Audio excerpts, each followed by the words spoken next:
हरे कृष्णा मित्रांनो, स्वागत आहे आपल्या यूट्यूबच्या ऑडिओ बुक दुनियेत।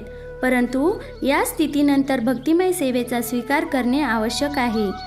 ब्रह्मसाक्षात्काराच्या स्तरावर उन्नत झाल्यावर जो भगवंतांच्या प्रेममय सेवेत भक्ती संलग्न होतो त्याला भगवंतांच्या संगतीत शाश्वत निवास करण्यासाठी भगवंतांच्या दिव्य राज्यात प्रवेश मिळतो।